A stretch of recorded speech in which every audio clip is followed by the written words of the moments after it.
오늘의 큐티 말씀은 전도서 7장 15절부터 29절입니다. 제목 중용. 먼저 앞뒤 문맥을 살펴보겠습니다. 제목을 중용으로 잡았는데 사전적인 의미는 과하거나 부족함이 없이 떳떳하며 한쪽으로 치우침이 없는 상태나 정도를 말한다고 봅니다. 전도자가 지혜와 어리석음을 가지고 비교하고 있습니다. 인간이 살아감에 있어서 여러 생사고락을 통하여 겸손함을 배우지만 어리석은 자는 영원하지 않는 것에 더 많은 생각과 힘을 쏟지만 그 결과는 심판과 죽음뿐입니다. 지혜가 다른 것보다 더 나은 것은 생명을 주기 때문인데 하나님께서 사람에게 주신 날을 기쁘게 여기며 누리는 지혜로운 삶을 살아가야 할 것입니다. 세상에서 얻을 수 있다면 꼭 필요한 것이 지혜가 아닐까요? 전도자는 19절에서 지혜가 주는 힘은 성을 지키는 10명의 장군보다 낫다고 기록하고 있습니다.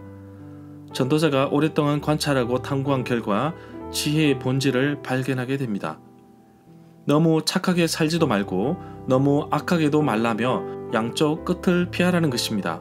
마치 한 편의 잠언을 보는 것 같은 느낌을 받습니다. 인생에 대한 여러 가지 생각을 하게 됩니다.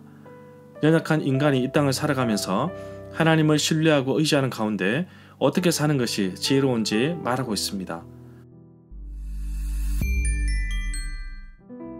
문단을 나눠보겠습니다. 15절부터 22절은 양극을 피하라.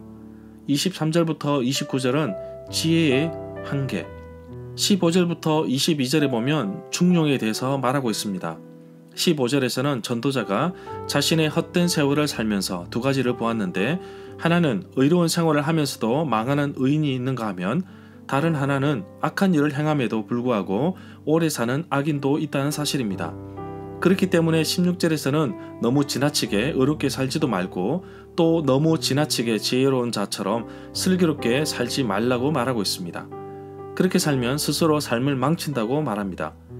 18절에서 대안을 제시하고 있는데 이것도 잡으려고 하고 저것도 잡으려 하는데 차라리 하나를 붙잡되 다른 것을 놓지 않는 것이 더 좋다고 말하고 있습니다. 일종의 선택과 집중을 말한다고 봅니다. 하나님을 경외하는 사람은 이 모든 일, 즉 극단적인 것을 피하는 사람이라고 말하고 있습니다. 19절에 보면 지혜가 주는 힘은 성읍을 지키는 10명의 통치자보다 더 강하고 능력이 있다고 말합니다.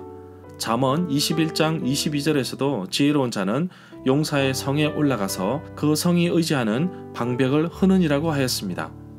23절에 보면 전도자가 지혜를 사용해서 모든 것을 알고자 시험하였지만 생각대로 되지 않았습니다. 이 구절에 내가 지혜자가 되리라고 하였는데 전도자는 평생 동안 참된 지혜를 얻으려고 노력했지만 실패했음에도 다시 회고한다고 할 수 있습니다.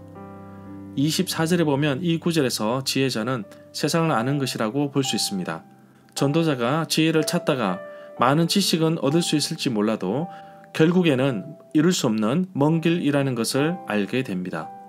26절에 보면 포승과 같은 여인은 부도덕한 여인을 말하며 하나님을 기쁘시게 하는 남자만이 부도덕한 여자의 덫을 피할 수 있다고 하였습니다. 이러한 표현은 잠언 5장 전체에 잘 나타나 있습니다. 전도자는 자신의 경험에 비추어 말한 것 같습니다. 관련되어 있는 성경구절은 전도서 7장 27절입니다. 28절에 보면 아직도 찾고 있지만 아직까지 완전히 깨치지는 못했습니다.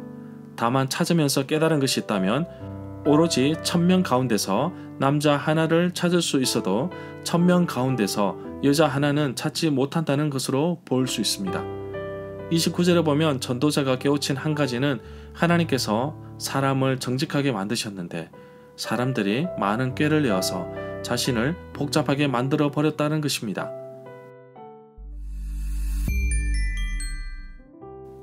절마다 상세한 설명과 구절에서 그리고 핵심 내용과 중심 줄거리는 네이버 블로그에 올려져 있습니다. 내게 주시는 교훈입니다. 전도자는 지혜의 힘을 19절에서 말하고 있습니다. 지혜 하나가 10명의 장군보다 낫다는 것입니다. 그러나 지혜자가 말하는 지혜는 너무 착하게만 살지 말라는 것입니다. 그렇게 전도자가 보았던 것은 자기가 어렵게 살지만 다른 사람은 일을 제대로 하지 않는 모습이 있었기 때문입니다.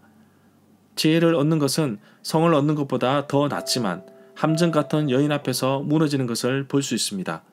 우리가 꼭 기억해야 할 것은 하나님께서 주신 지혜와 세상이 가져다주는 지혜는 비교조차 되지 않음을 꼭 기억하기를 원합니다.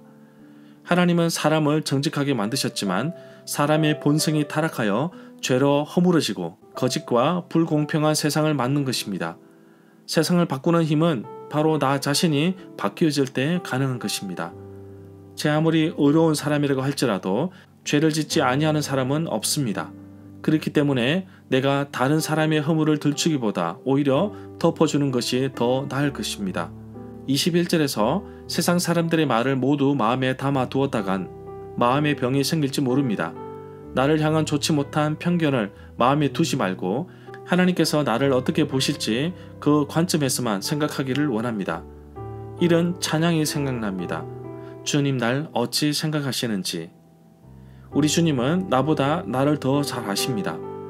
요즘 계속되는 실패와 거절, 불합격, 힘듦 속에서도 우리 주님은 나의 마음을 잘 아실 거라는 마음을 가지고 오늘도 믿음으로 또 도전합니다. 하나님 아버지, 이길 힘을 주옵소서. 견딜 수 있는 인내를 주옵소서. 오늘도 비록 힘든 과정이 있으나 하나님이 나와 함께 하심을 기억하며 살아가는 하루가 되기를 간절히 기도합니다.